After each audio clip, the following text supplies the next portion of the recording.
Assalamualaikum warahmatullahi wabarakatuh. Bismillah, alhamdulillah. Selamat pagi adik-adik semua. Kembali bersama saya Pak Budiman dalam mata pelajaran Akidah Akhlak kelas 11. Baik, di sini kita akan mempelajari tentang ilmu kalam, ya, khususnya kelas 11 keagamaan.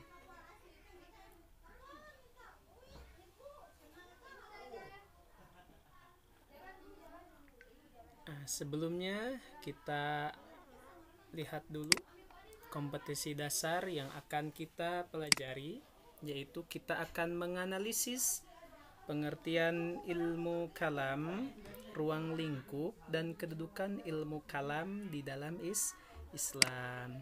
Adapun tujuan pembelajarannya yaitu siswa dapat menjelaskan pengertian ilmu kalam, siswa dapat menganalisis nama-nama lain dari ilmu kalam, siswa dapat menganalisis ruang lingkup ilmu kalam, siswa dapat menganalisis fungsi ilmu kalam, dan siswa dapat menganalisis hubungan ilmu kalam dengan ilmu lainnya.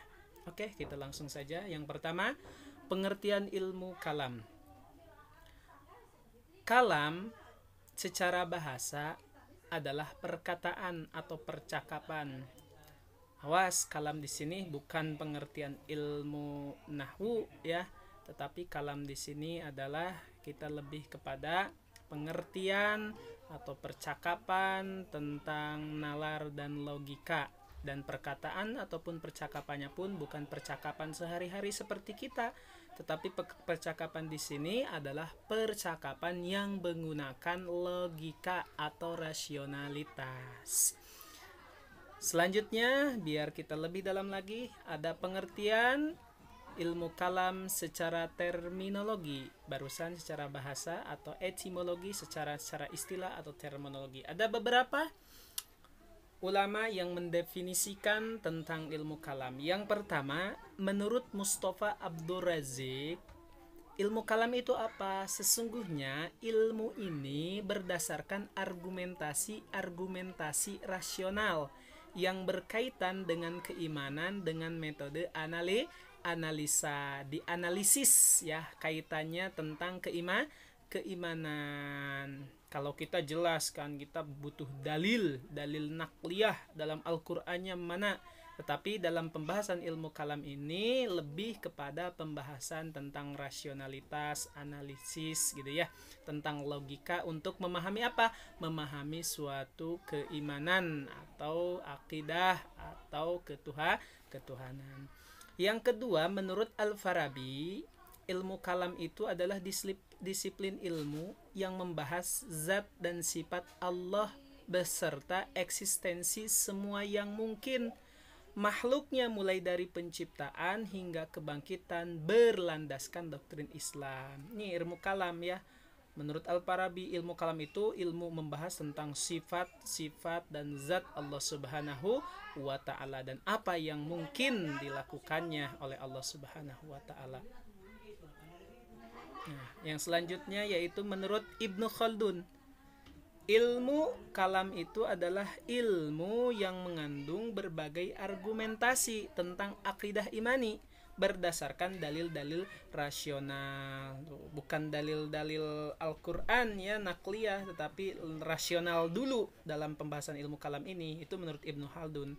Untuk apa? Argumentasi tentang akidah imani ya, tapi akal juga dibarengi dengan nakliyah, dengan dasar dan dalilnya. Selanjutnya, dari pengertian itu maka jadi dapat kita simpulkan bahwa ilmu kalam itu adalah benar ya, ilmu yang membicarakan atau membahas tentang masalah ketuhanan atau ketauhidan atau mengesahkan Tuhan dengan menggunakan dalil-dalil fikiran dan disertai alasan-alasan yang rasional ya. Paham ya? Jadi ilmu kalam itu membahas tentang masalah ketuhanan ya, mengesahkan Allah ya. Nah, yang pertama, nama-nama ilmu kalam yang pertama yaitu ilmu kalam itu sendiri. Ada nama ya, ilmu kalam itu dikasih nama, diberikan penamaan. Sebetulnya ilmu-ilmu ini pada zaman Rasul itu tidak ada penamaan ilmu, karena segala sesuatu permasalahan yang terjadi di antara para sahabat mengenai permasalahan kehidupan langsung bertanya kepada Rasul ya. Tetapi setelah Rasul wafat ya, setelah kepemimpinan berganti kepada Khulafaur Rasyidin, maka disitulah ada yang namanya penamaan ilmu-ilmu ya, baik ilmu kalam, ilmu fikih ya. Setelah ada terjadi satu peristiwa apa itu ya, nanti kita lihat ya. Yang pertama, nama ilmu kalam itu dikatakan ilmu kalam itu sendiri, yaitu membahas tentang ketuhanan yang logika, maksudnya dalil akliyah ya. Jadi membahas ketuhanan secara logika menggunakan dalil akliyah ya. Jadi para ulama itu membahas akidah Islam dengan nama kalam untuk membedakan dengan para filosof ya. Alasannya ini ya, para ulama membahas akidah Islam dengan nama kalam untuk membedakan dengan para filosof. Kenapa? Karena para filosof ini sudah mempunyai nama tersendiri ya dalam pembahasan akidah Islam. Apa? Mantik namanya. Makanya ada kitabul mantik atau mantek gitu ya. Kedua alasannya bahwasanya kenapa namanya ilmu kalam, karena pada abad kedua Hijriah ada persoalan tentang kalamullah, tentang kitab Allah. Kitab Allah ini makhluk atau bukan? Makanya kan percakapan, perkataan, perdebatan, maka dinamakan dengan ilmu kalam. Al-kalamu fikada, al-kalamu fikada ya, kata-kata, ucapan, perkataan, maka dinamakan dengan ilmu kalam itu ya. Kemudian ilmu kalam dikatakan sebagai ilmu usuluddin. Nah, sebab penamaan ilmu usuluddin ini terfokus pada akidah atau keyakinan Allah Subhanahu wa taala, atau yang membahas tentang pokok-pokok dalil agama. Usul ya, ada usuluddin, dalil dan dasar-dasar agama. Ilmu kalam juga dikatakan sebagai ilmu tauhid. Disebut ilmu tauhid karena membahas tentang keesaan Allah di dalam ilmu kalam. Makanya dikatakan sebagai ilmu tauhid, membahas tentang keesaan Allah, baik menyangkut zat, sifat, dan perbuatan Allah Subhanahu wa ta'ala. Lanjutannya, ilmu kalam atau nama lain dari ilmu kalam yaitu fikih al-akbar. Menurut Abu Hanifah, hukum Islam yang dikenal dengan fikih terbagi menjadi dua ya, fikih akbar dan fikih asgor. Menurut Abu Hanifah, fikih akbar itu adalah tentang bahasan-bahasan pokok-pokok agama yang pokok-pokoknya ya, yang tentang akidahnya, tentang tauhidnya. Adapun fikih asgor, masalah muamalah, hubungan manusia dengan manusia, muamalah jual beli, dagang, pernikahan, dan lain sebagainya ya, hukum-hukum muamalah. Kemudian yang selanjutnya, ilmu kalam dikatakan sebagai teologi Islam. Kenapa? Karena teologi Islam ini berasal dari bahasa asing gitu ya, bahasa Inggris ya. Yang pertama adalah theos, artinya Tuhan, kemudian logos, artinya ilmu. Jadi ilmu kalam itu dikatakan juga sebagai teologi Islam karena ilmu ini membahas tentang masalah ketuhanan ya, ketuhanan dari segala aspeknya. Itu jadi inti daripada ilmu kalam itu membahas tentang masalah ketuhanan ya, masalah akidah, masalah tauhid. Selanjutnya yaitu ruang lingkup ilmu kalam. Apa saja sih yang dibahas di dalam ilmu kalam itu? Nah, yang pertama yaitu tentang ilahiyat. Ya, ilahiyat itu apa? Masalah tentang ketuhanan. Masalah yang diperdebatkannya itu apa? Sifat-sifat Tuhan, kudrat dan irodatnya Tuhan, persoalan kemauan bebas manusia, masalah Al-Quran tadi ya, apakah makhluk atau bukan, apakah kodim, apakah hadis Al-Quran gitu ya.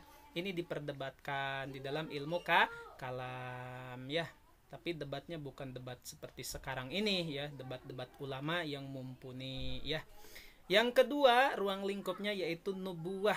yaitu hubungan antara Allah dengan makhluk. Apa pembahasannya? Membicarakan tentang apa dalam nubuah? Utusan-utusan Tuhan, ya, yaitu yang mendapatkan tugas-tugas tertentu, ya, yang melakukan tugas tertentu, yaitu para malaikat. Dalam nubuah nih membahas tentang para malaikat. Kemudian wahyu yang diturun kepada rasul berarti membahas tentang nabi, tentang rasul, wahyu yang diturunkannya. Kemudian para rasul menyampaikan ajaran kepada manusia ini yang dibahas di dalam nubuah. Kemudian ruang lingkup yang ketiga yaitu ruhiyah, berkaitan dengan alam metafisik. Kita tadi akan membahas malaikat, jin, iblis, ruh, dan lain sebagainya. Inilah akidah ahli sunnah wal jamaah. Wajib kita percaya kepada hal-hal gaib, ada, ya, sifatnya metafisik, tidak bisa dilihat oleh mata, ya,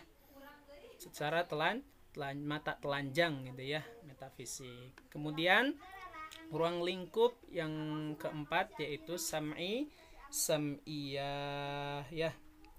Apa saja persoalan kehidupan setelah kematian, ya. Apa yang dibahas? Kebangkitan manusia di akhirat, ya. Akan ada kehidupan setelah kehidupan di dunia, ya, yaitu hari kebangkitan di akhirat. Sam'iyat ini akan dibahas dalam ilmu kalam. Hari perhitungan, ya, perhitungan amal kebaikan dan keburukan, atau disebut yaumul hisab, dihisab kita, ya. Ini akidah ahli sunnah wal jamaah juga, ya, kita harus percaya itu. Karena apa? Zaman sekarang ini banyak yang mengatakan bahwasanya akhirat itu adalah lelucon, hanya cerita semata, cerita bohong, karena belum ada yang mengalaminya. Awas, hati-hati, ya, jangan terjebak. Ini akidah ahli sunnah wal jamaah. Kita wajib percaya bahwa setelah kehidupan di dunia akan ada kehidupan lagi nanti di akhirat, kehidupan yang kekal abadi, ya. Kemudian persoalan sirat, jembatan siratal mustaqim. Kemudian tempat pembalasan yaitu surga dan neraka. Itu, ya, ruang lingkup ilmu kalam. Kemudian dalil di dalam ilmu kalam. Ada dalil di dalam ilmu kalam, ya. Yang pertama ada dalil naqliyah. Dalil naqliyah itu bersumber daripada Al-Quran dan hadis, karena ini adalah sumber utama, ya, umat Islam, sebagai sumber hukum utama, pegangan utama umat Islam, Al-Quran dan hadis. Tentunya semuanya merujuk kepada dalil naqli ini, ya, yang menerangkan tentang apa? Wujud Allah, sifat-sifat Allah, dan masalah akidah Islam lainnya ada di dalam Al-Quran dan hadis dibahas. Ya, salah satunya ada dalil, ya, tentang menjelaskan tentang Allah, tentang ketuhanan, ya, sebagai sumber daripada ilmu kalam. Yang pertama Quran surat Al-Ikhlas ayat 1 sampai 4, ya.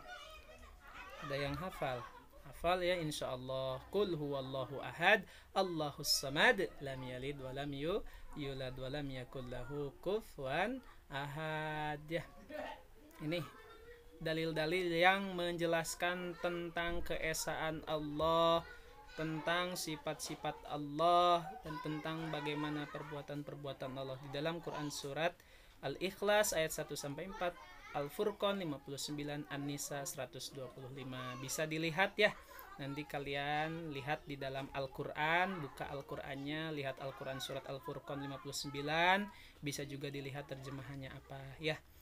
Bisa ditanyakan juga kepada guru-guru setempatnya mengenai tafsirnya juga boleh. Nah, ini salah satunya Al-Quran surat Al-Furqan 59. Alladzi khalaqas samawati wal arda wama bainahuma fi sittati ayyamin tsumma stawa 'alal arsy ar-rahmanu fas'al bihi khabira.